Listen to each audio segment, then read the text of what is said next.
From Fox 5 News, this is Good Day Atlanta at 8 a.m. New details about a raid in Gwinnett County that sparked immigration fears. What police say really happened. And we'll take you to the world's busiest airport where holiday travel is set to take off today. Good Friday morning and welcome to Good Day Atlanta at 8 o'clock. I'm Ron Gant in for Buck Lanford. And I'm Alex Whitler. Happy Friday. Happy Friday. We made it. TGIF. Yeah.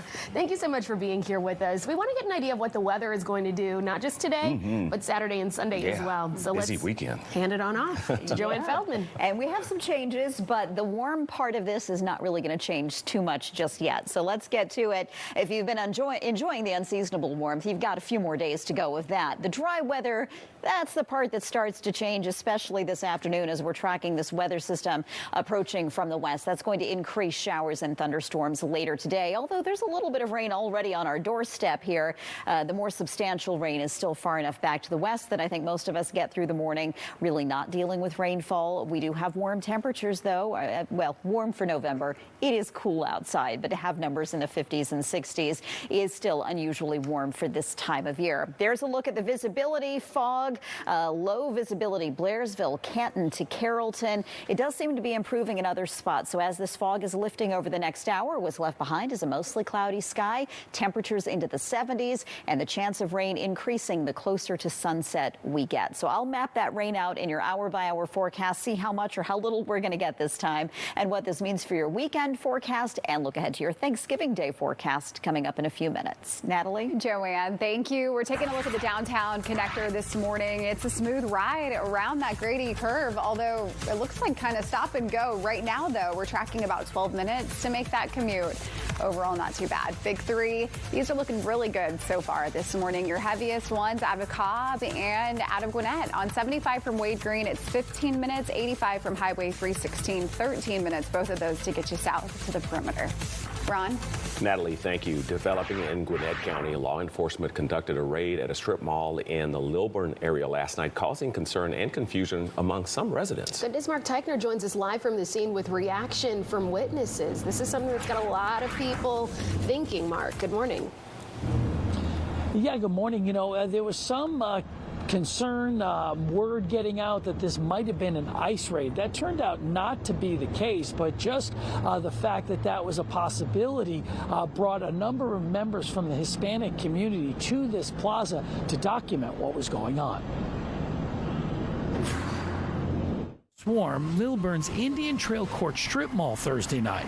Officers, many of them wearing masks, took a number of people into custody, towed away a red truck, and searched businesses in the plaza. They were saying that there was like an ICE raid around the corner from where I live. So I was like, all right, I'm gonna just see what's going on. News of the operation quickly spread in the local Hispanic community, which led to at least 20 people showing up, following and videotaping the officers conducting the raid, concerned this could be an ICE operation. Just people in masks, people in, they don't even seem like they were in uniform. I mean, they had sneakers, ripped jeans. I mean, you can't tell me that they're officers. While a number of the officers weren't in uniform and did have masks on, they also were wearing ballistic vests identifying them as Gwinnett police.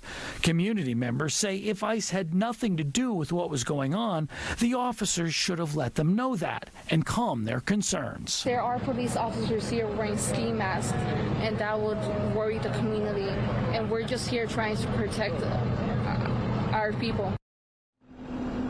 Again, ICE had nothing to do with what was actually taking place here. According to Gwinnett County Police, they were conducting an operation as part of an ongoing investigation. Reporting live from unincorporated Lilburn, I'm Mark Teichner for Good Day Atlanta. All right, Mark, thank you. DeKalb County leaders are now considering whether the city of Tucker should form its own police force. A forum was held last night to discuss the possibility. Officials highlighted recent investments in technology, expanded recruiting, and improved response times. Also in DeKalb County, the debate over data centers rages on. Last night, the county's zoning commission was set to vote on a possible change to the regulation on data centers, but ultimately decided to delay that vote until December 16th. Many residents have concerns about water and energy use, but leaders believe the centers could help shape the future of technology and AI.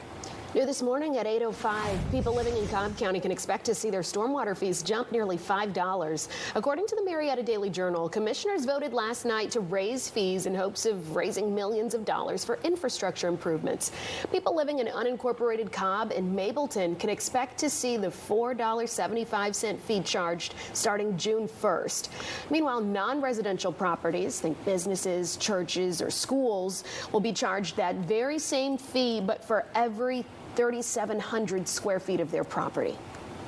Well, as we head into the weekend, many people are getting a jump start on their Thanksgiving travel plans. From the roads to the skies, it's expected to be pretty busy out there. So Good Day's Lindsay Tuman is live at Hartsfield-Jackson International Airport with more of what you need to know ahead of the holidays. And today should be one of the busiest days, right, Lindsay? Yeah, it's supposed to be one of the busiest days of what's considered the busiest holiday travel period of the entire year, but I don't want that to get anyone too nervous because things really are moving very smoothly out here this morning. I just looked at the wait times and right now it says 7 minutes. That's one of the highest wait times I've seen all morning. So yeah, not too bad really. This is supposed to be, of course, a rather busy holiday travel period. Most of that travel, though, does seem to be happening on the roads, at least according to AAA. They're expecting about 90% of all holiday travel for Thanksgiving to be road travel. That means here in Georgia, about 2.3 million people heading at least 50 miles from home during Thanksgiving. Now, at the airport this morning, we spoke to some travelers who say, you know what, they were happy to see it's not too busy, but they were expecting it, and that's why they just like to be prepared just in case. We got here good enough time, and it seemed like we'll get through good. Yeah, and thankfully it does seem like everybody's just zipping through security this morning. That's what we like to see. Doesn't mean you shouldn't get here early just to be prepared. The rule of thumb, I like to repeat it just in case you need to hear it, at least 2 hours before your domestic flight, 3 hours before your international flight. You might get through security fine, but you never know what kind of parking troubles you're going to run into. You got to take the shuttle from the parking deck. You know, there's a whole stream of things you got to factor in, and you don't want to be the person rushing to the gate. Well, that's the latest here from Hartsfield-Jackson International. I'm Lindsay Tuman for Good Day. Yeah, don't make it hard on yourself, indeed. All right, Lindsay, thank you. Well, you could soon face a fee for flying without a real ID. The TSA is pitching a rule that will force travelers to pay $18 if they don't have a real ID or passport at security checkpoints. The money would cover the cost of a new alternative identification verification program, which would use biometric technology to verify a person's identity. That would be valid for 10 days. There is no set date for when this will start. It's 8:07 now, and we now know 776 air traffic controllers and technicians will get the $10,000 bonuses from the Federal Aviation Administration. It's for maintaining perfect attendance at their jobs despite the government shutdown.